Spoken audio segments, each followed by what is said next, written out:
Nós temos que crer que Deus é conosco.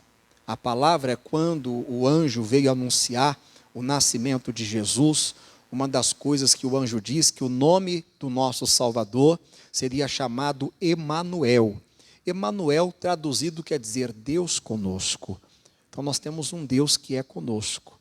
Quantas vezes nós precisamos que pessoas sejam conosco, abrace a nossa causa, nos abrace, nos ajude, e às vezes essas pessoas não acreditam no sonho que Deus nos deu, nos planos que Deus nos deu, e não somam, não unem as forças conosco.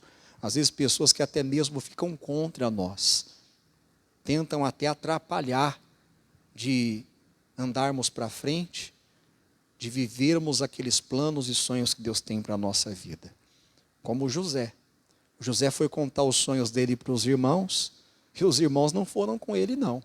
Os irmãos foram contra ele. Mas Deus foi por José. Se Deus é por nós, quem será contra nós? É lógico que existem momentos na nossa vida que nós vamos precisar também que as pessoas sejam conosco. Como Jesus. Para espalhar a mensagem do Evangelho por todo o mundo, ele escolheu 12 discípulos. E nem todos foram com ele. 11 foram, um não foi, que foi o Judas Iscariotes, que até tentou contra o nosso Senhor. Fora muitos outros religiosos da época que não abraçaram a visão de Jesus, não abraçaram a mensagem da cruz, não aceitavam Jesus de jeito nenhum. Mas haviam aqueles que eram com Jesus. Então, é isso que nós precisamos de entender. Eu sei que é difícil quando você quer que as pessoas te abracem, seja com você, e elas se voltam contra você e tentam te atrapalhar. Mas não podemos nos deixar vencer por isso. Porque se tem pessoas que são contra nós, Deus vai levantar pessoas que sejam conosco. Amém? E o principal de tudo, Ele é conosco. E como a palavra diz, se Deus é por nós, quem será contra nós? Quem nos condenará? Se é Deus que nos justifica, se é Cristo que nos justifica. Então nós temos que carregar isso no nosso coração. Deus é comigo. Por mais que eu tenha pessoas que não queiram acreditar na visão que Deus me deu, na promessa que Deus me deu, no sonho que Deus me deu, eu não vou deixar isso me impedir, como a canção que você cantou, nada vai impedir.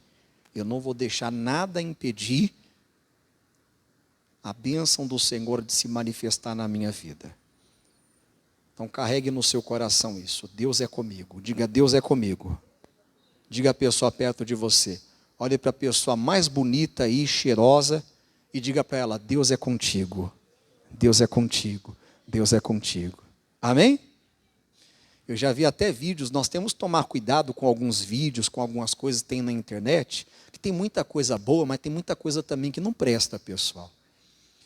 E às vezes o pessoal faz umas brincadeiras e a pessoa leva a sério. Eu vi um cidadão uma vez, que ele fez uma brincadeira. Ele estava numa igreja, e aí o pastor pede, vira para a pessoa do seu lado e fala isso para ela. E aí as pessoas já estavam cheias daquilo ali. É como se ele estivesse fazendo uma pregação contra isso. Mas não.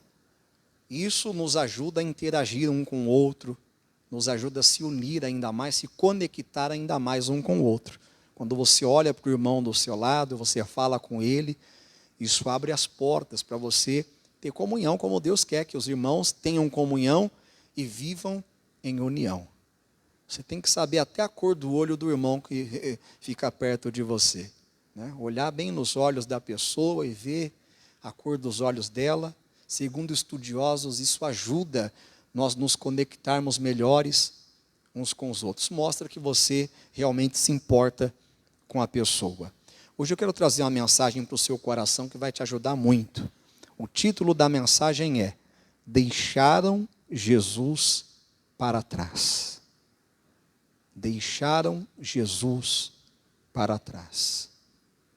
Diga, eu não posso deixar Jesus para trás. Vamos aqui em João, Evangelho de João, capítulo 6. Evangelho de João, capítulo 6, o versículo é o versículos 21 e 22. Eu vou ler primeiro nessa tradução que eu uso aqui no púlpito, que é a revista corrigida, e depois eu irei ler em outra tradução, que é a Bíblia Viva, Nova Bíblia Viva. João capítulo 6, versículo 21 diz assim: Então eles, de boa mente, o receberam no barco. E logo o barco chegou à terra para onde iam. Preste bastante atenção. Nós temos que ler prestando atenção e deixando o coração aberto para Deus falar conosco. Trazer a nossa mente, a nossa atenção para a palavra. Como diz aqui, de boa mente, com a mente aberta. Com a mente como uma esponja para absorver aquilo que Deus está falando. Então eles de boa mente o receberam onde? No barco. E logo o barco chegou à terra para onde iam. No dia seguinte, a multidão que estava do outro lado do mar, vendo que não havia ali mais do que um barquinho, e que Jesus não entrara com seus discípulos naquele barquinho, mas que os seus discípulos tinham ido como? Sós.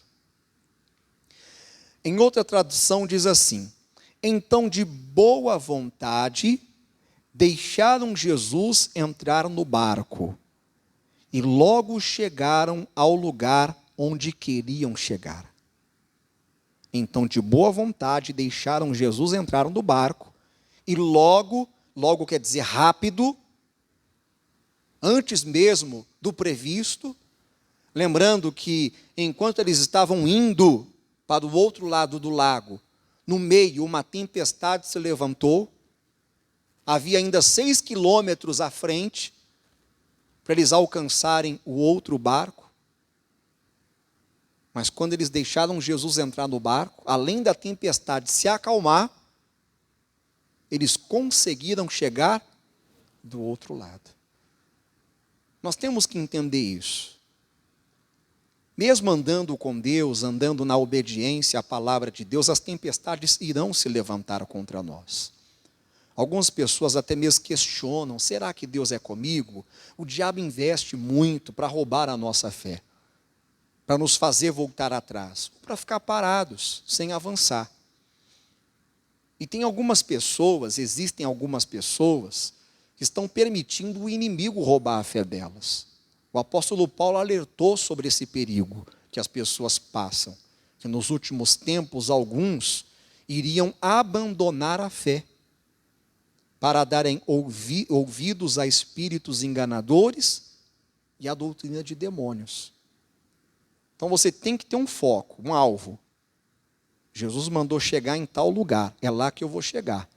Eu sei que o inimigo vai tentar atrapalhar, vai se levantar, vai tentar impedir, vai levantar situações, só que eu tenho que manter o foco. Eu tenho que manter o objetivo, o alvo, é chegar do outro lado. O outro lado é a Nova Jerusalém, é o céu. Pode ser também um sonho que Deus te deu, como deu para José. Deus deu o sonho para José, mas para ele chegar do outro lado, quer dizer, a realização desse sonho, ele enfrentou muita dificuldade. Mas Deus estava com ele. E é o que você tem que crer, Deus está comigo.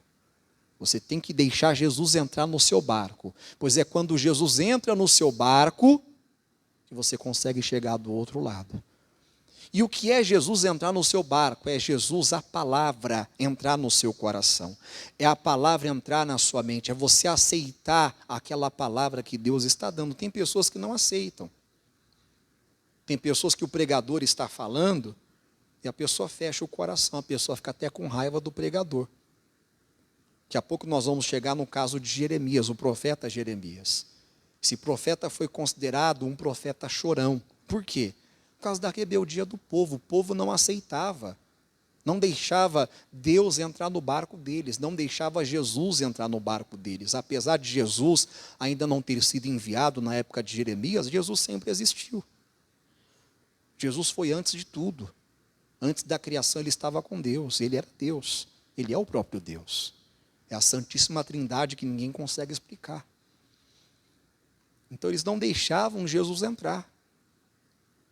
Eles seguiam os próprios planos deles. Eles deixavam Deus para trás, entre aspas, porque quem estavam ficando para trás eram eles mesmos, e saíam por aí fazendo as coisas do jeito deles. E só dava errado. E a tempestade não cessava. Os problemas da vida.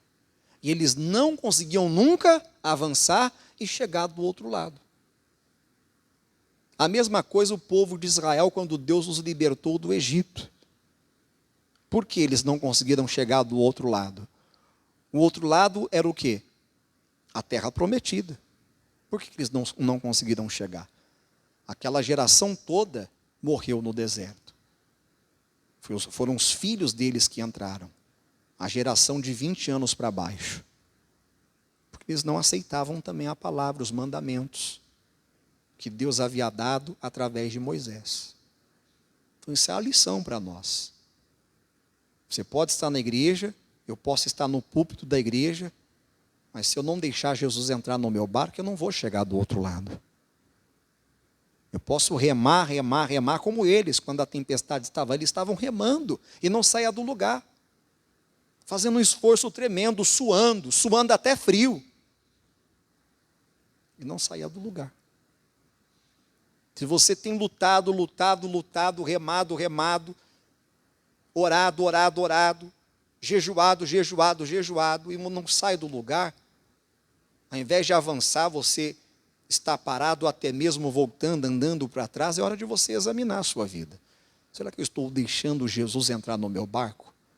Eu estou aceitando a palavra? Ainda que seja uma palavra, porque às vezes a palavra é uma palavra de repreensão. É uma palavra como o rei Ezequias recebeu de Isaías. Está lá em Isaías 38.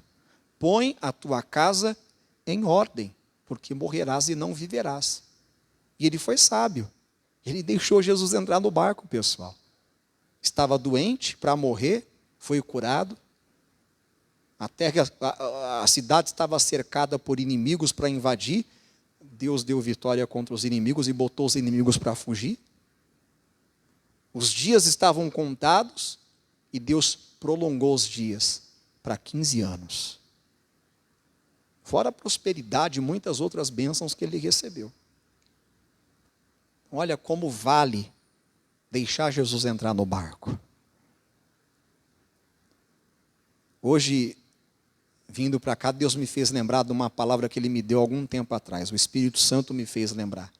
Porque uma das funções do Espírito Santo é essa, é nos fazer lembrar das palavras que Jesus nos deu, a fim de que não nos percamos. Tem pessoas que se perdem por sair da palavra, por desviar da palavra.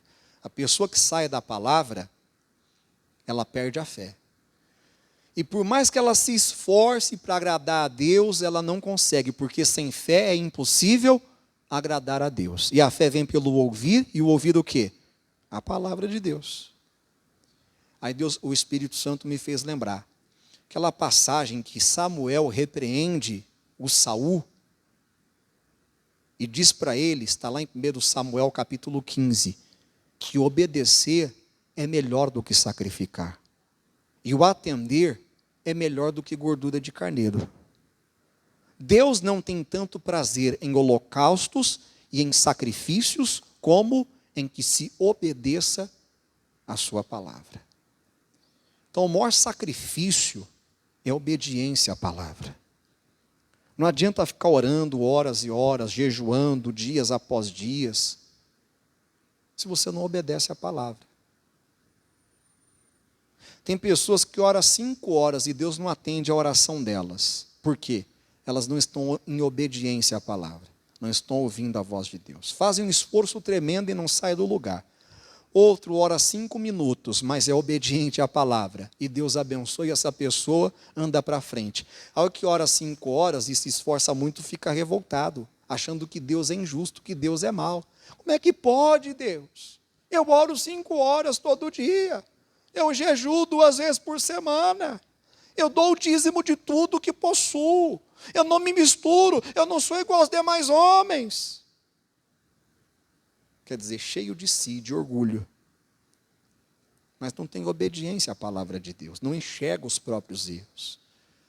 Não estou dizendo que você não deva orar, que você não deva se consagrar, estou dizendo que tudo isso sem obediência é inútil. É como 1 Coríntios 13, que diz que se a pessoa vender todos os bens que ela tem e dar aos pobres, se isso não tem amor, não vale nada. É inútil, não tem valor algum.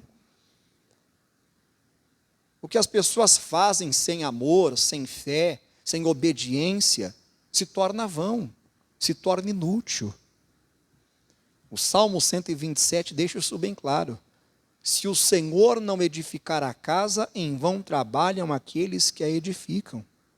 Inútil é se levantar de madrugada, repousar à tarde, comer o pão de dores. Tem pessoas comendo o pão de dores.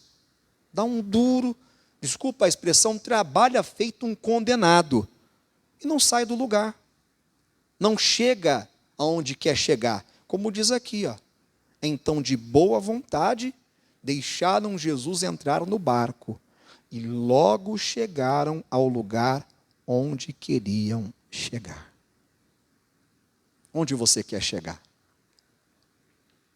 Ah, pastor, quero chegar o dia que eu verei toda a minha família aqui junto comigo, servindo a Deus. Eu quero chegar ao dia em que eu verei os meus filhos, meu marido, minha esposa, meu pai, minha mãe se batizando aí, ó, nas águas. O dia em que eu virei participar do culto, e minha família toda virá comigo, porque isso é promessa de Deus. Então deixe Jesus entrar no seu barco, aceite a palavra, ainda que seja uma palavra de repreensão, de boa mente, de coração aberto, disposto a obedecer, disposto a fazer o que Deus manda. Aí você vai ser abençoado. Aí você vai ser abençoada. Amém? O 22 diz, no dia seguinte de manhã, no outro lado do lago, o povo começou a reunir-se na praia, esperando para ver Jesus. Olha que bonito. Eles se reuniram porque queriam ver Jesus. Esse deve ser o nosso propósito. Você veio à reunião. Tudo bem, você veio para orar pela sua família. Isso é bonito também. Você veio para reivindicar a bênção de salvação para a sua casa. Mas além disso, você tem que vir com um propósito maior. Eu quero ver Jesus, eu quero conhecer Jesus. Eu quero uma experiência com Jesus, eu quero mais de Jesus. É o que o Davi queria. No Salmo 27 ele disse, uma coisa peço ao Senhor e a buscarei, que possa morar na casa do Senhor todos os dias da minha vida. Para quê?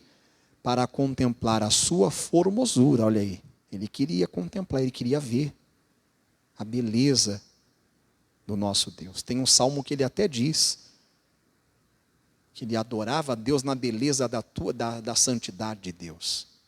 Deus é belo, Deus é lindo. E nós precisamos de ver essa beleza do nosso Deus. Na nossa vida, na nossa família, na vida dos nossos filhos. Porque sabiam que ele e seus discípulos tinham chegado juntos. Olha, preste atenção no finalzinho. E que os discípulos haviam ido embora no barco deles, deixando Jesus para trás. Por isso que eu falei que o título da mensagem é Deixaram Jesus para trás. Isso daqui é o retrato da nossa vida. Quantas vezes fazemos o mesmo? Deixamos Jesus entrar no nosso barco, aí nós vemos as coisas melhorando para nós, avançando, chegamos ao lugar que gostaríamos de chegar, mas daqui a pouco estamos nós o quê? virando as costas para Jesus. Já alcancei meus que eu queria. Não preciso mais de Jesus, não preciso mais de ir para a igreja, não preciso mais de ficar dando ouvidos ao que o pastor prega. Aí a coisa começa a desandar. Então, o segredo para você prosperar, ver tudo indo bem, é deixar Jesus ir à sua frente. E você vai atrás de Jesus. Amém? Além de deixar Jesus entrar no seu barco e receber de boa mente a palavra, permitir ele ir à frente. Entregar o seu caminho ao Senhor é deixar ele ir à frente. Vamos ver um exemplo aqui de alguém que fez isso e deu muito certo, foi muito bem. É certo que no final da vida, ele acabou se desviando, se perdendo, andando para trás, mas enquanto estava deixando Deus ir à frente, as coisas estavam indo bem para ele. Estou falando aqui do Salomão, filho do rei Davi. Segundo Crônicas, capítulo 7. Vamos lá? Segundo livro das Crônicas, capítulo 7, o versículo 11. Segundo Crônicas, capítulo 7, versículo 11. Diz assim: Assim Salomão acabou a casa do Senhor e a casa do rei, e tudo quanto Salomão intentou fazer. Intentar quer dizer planejar, projetar. Na casa do Senhor e na sua casa, prosperamente efetuou. Tem tradução que diz prosperou e efetuou. Tem pessoas que tudo o que elas fazem não vai para frente. Não chega onde a pessoa quer que chegue. Não tem aquele resultado satisfatório que a pessoa gostaria de ter. Não tem aquele grande resultado que a pessoa gostaria de obter. Por quê? Porque ela inverte as coisas. Ela coloca a casa dela primeiro e depois a casa do Senhor. Ela coloca as vontades dela primeiro e depois a vontade do Senhor. Ela coloca os planos dela primeiro, depois os planos do Senhor. Pessoas até que, financeiramente falando, parecem que vão muito bem, mas há um vazio, uma insatisfação, uma falta, por causa dessa inversão de propósitos, de valores.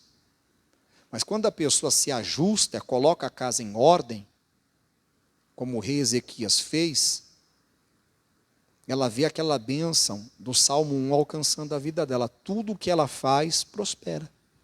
Porque o Senhor prometeu isso. Bem-aventurado aquele que não anda segundo o conselho dos ímpios, não se detém no caminho dos pecadores, nem se assenta com escarnecedores, antes tem o seu prazer na lei do Senhor, e na sua lei medita de dia e de noite. Será como árvore plantada junto a ribeiros de águas. Aí no finalzinho diz, e tudo quanto fizer, prosperará. Está aí, ó. E tudo quanto fizer, prosperará. Tem pessoas que tudo que faz, não dá, não vai. É hora de parar e examinar. Jesus está no meu barco? Eu estou recebendo de boa mente? Eu estou colocando Jesus à minha frente ou estou deixando Ele para trás? Nós vamos ver aqui em Jeremias capítulo 7, Deus estava aqui muito indignado com o povo. O povo estava vivendo na idolatria, não queria saber de nada com Deus, como hoje aí. Nós vemos essa seca toda, tanta coisa ruim acontecendo, sabe? Tanta maldade. Isso tem um porquê, pessoal. É a maldade dos homens, é a crueldade, a rebeldia. Pessoas que estão até no poder, fazendo injustiças, sabe? Criando narrativas para perseguir pessoas inocentes. Enquanto homens cruéis, marginais, traficantes estão aí pintando e bordando com a sociedade. Porque quando alguém de poder não gosta de uma outra pessoa e quer perseguir, ela cria situações para fazer até a população ficar contra aquele povo. No nosso caso, cristãos. Na igreja primitiva aconteceu isso, no tempo de Paulo mesmo. os romanos começaram a perseguir a igreja do Senhor. As autoridades romanas começaram a perseguir a igreja do Senhor. E aconteceu na cidade de Roma um incêndio criminoso. Não foram os cristãos que incendiaram a cidade. Foram pessoas criminosas. Talvez do próprio governo, ou que também não gostavam do governo, mas não eram os cristãos. E colocaram a culpa em quem? Os cristãos. E aí surgiu uma perseguição terrível, que começaram a matar os cristãos, crucificados e queimar, porque a cidade ficou sem luz também, e quem clareava as cidades quando chegava a noite eram os cristãos sendo queimados. Olha que coisa cruel. A coisa foi tão séria, pessoal, que faltou madeira na cidade para fazer cruz, para crucificar os cristãos. O que é Roma hoje? Roma já foi um império. Já foi uma potência. Já mandou no mundo. O que é Roma hoje? Vai mexer com quem não deve? E acha que vai ficar impune? É o que muitos estão pensando. Vai perseguir a igreja. É que nem aquele presidente da Nicarágua, coitadinho, dá dó. Hoje mesmo estava chorando por um presidente aqui no santuário. Comecei a chorar. Como eu falei no nome de cidadão, veio vontade de chorar por ele. Vou falar o nome, o presidente da nossa nação. Não estou falando para tocar trombeta, não. Nunca aconteceu isso. Hoje foi a primeira vez que eu chorei por ele. Ô Jesus, salve esse cidadão, salve esse homem, Jesus. Alexandre de Moraes, foi outro. Chorei. Jesus, salva. Os ministros do STF. Salva, Jesus. Tem misericórdia deles. Porque eu sei que isso aqui vai ser publicado e eu posso ser perseguido por isso, mas eu não vou ser covarde. É muita maldade, é muita injustiça, pessoal. Só cego que não vê. Nós temos que orar, chorar. Não é desejar o mal para essa gente, é orar para que Jesus traga arrependimento, tire a dureza do coração deles. Como eu disse, a marginalidade está aí, à solta, pintando e bordando, fazendo festa em presídio, como nós vimos aí. Comemorando nas favelas, com metralhadora dando rajada para cima, comemorando a vitória de alguém que foi eleito. Por quê? Que a bandidagem comemorou tanto? Chegou nas suas mãos vídeos? Quem chegou nas suas mãos? Aí a irmã chegou. Na minha mão chegou. Isso é preocupante. Por que a bandidagem comemorou tanto a vitória de alguém que foi eleito? É preocupante. É de chorar. Então, tudo isso que está acontecendo no Brasil, no mundo, essas crises todas, climática, essa seca, tudo é sinal de rebeldia do povo, dureza de coração, maldade. Não é só do governo não, pessoal, é nossa também, é da igreja também. Porque é fácil apontar o dedo para os outros, julgar, não. Nós temos que olhar para nós. Porque o julgamento vai começar da casa de Deus, sabia? É. Você acha que vai ser pelo STF que vai começar o julgamento? É pela presidência? Pela casa do Senhor. Porque a nós foi dada a missão de mudar a história desse mundo. De orar, de interceder. De dar frutos. De salvar os perdidos. De investir na casa do Senhor como Salomão. De investir na evangelização. Mas cada um está preocupado com a sua própria casa. Com seus próprios sonhos. Então Jeremias, ele foi um profeta que ele enfrentou muitas dificuldades nos dias dele. Muita oposição do próprio povo, das autoridades. Ninguém queria saber de ouvi-lo.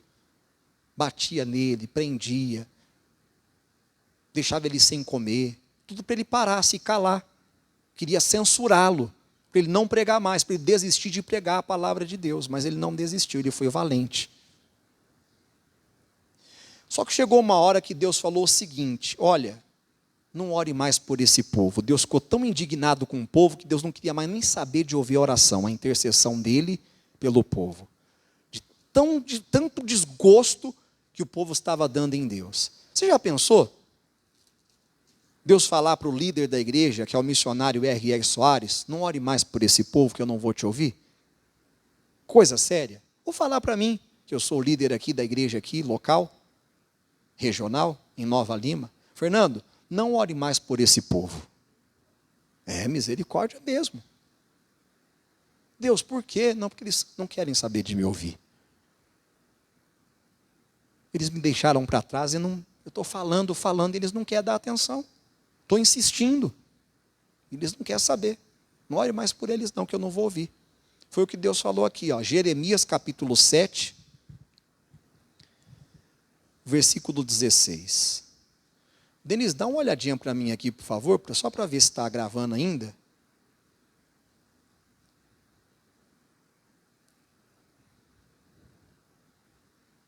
Que esse celular, às vezes, chega uma hora que ele para de gravar. Aí, se parar, eu não quero, porque a mensagem é muito boa, eu quero que muita gente ouça.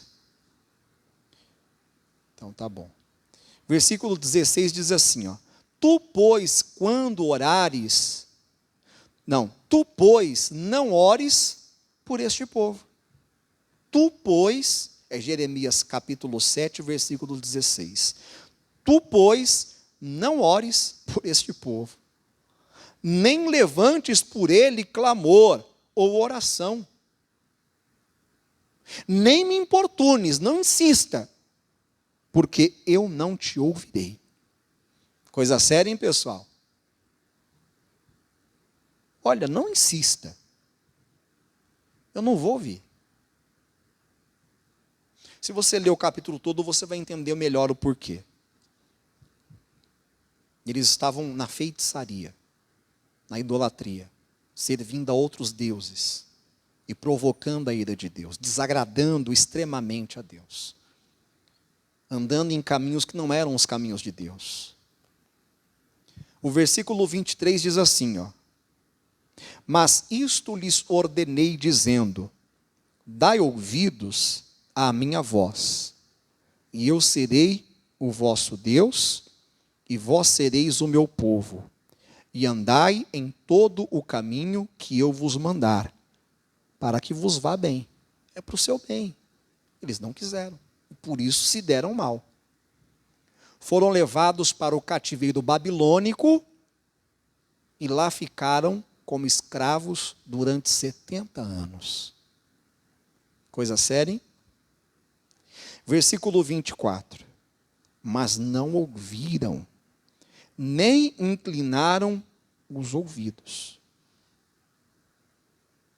Os discípulos deixaram Jesus entrar no barco deles, receberam Jesus de bom grado. Jesus é a palavra.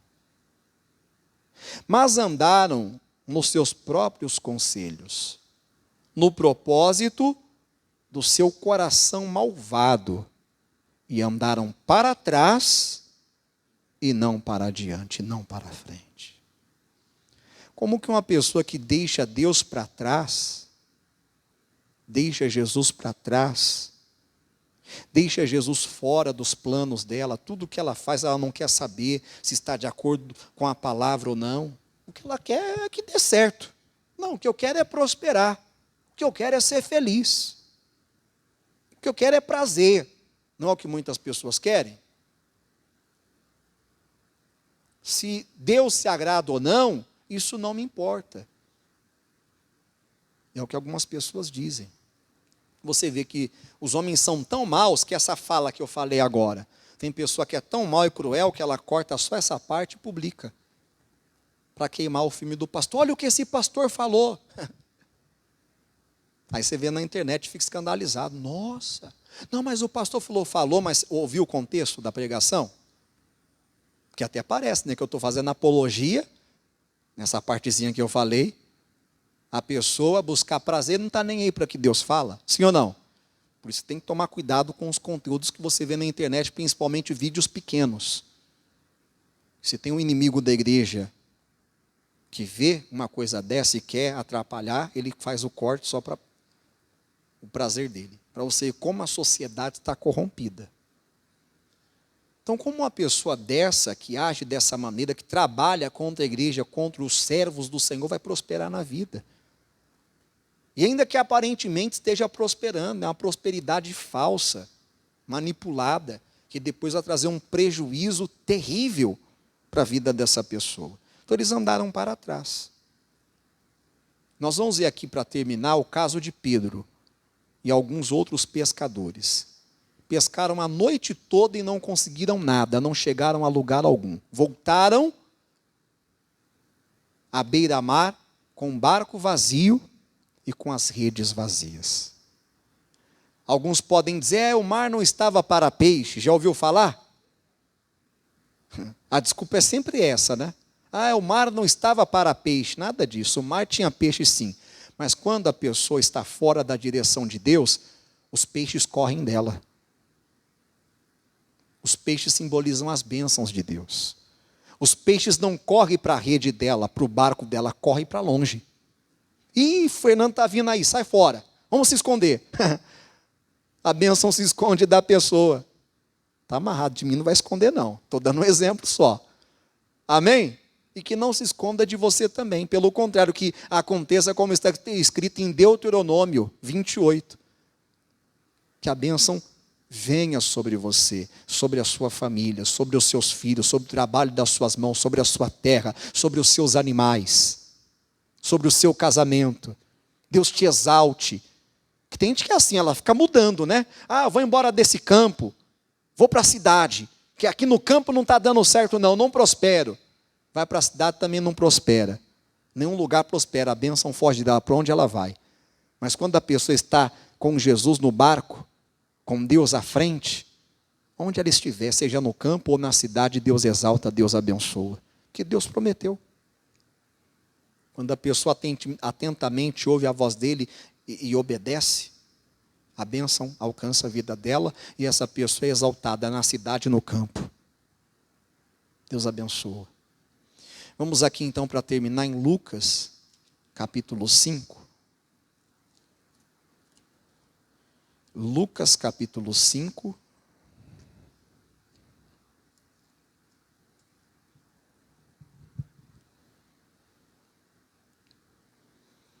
Versículo 1 em diante.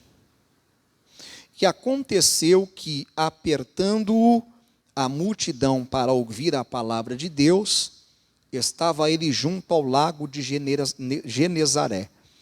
E viu estar 2 barcos junto à praia do lago. E os pescadores, havendo descido deles, estavam lavando as redes. E entrando num dos barcos, que era o de Simão, pediu-lhe que o afastasse um pouco da terra. E assentando-se, ensinava do barco a multidão.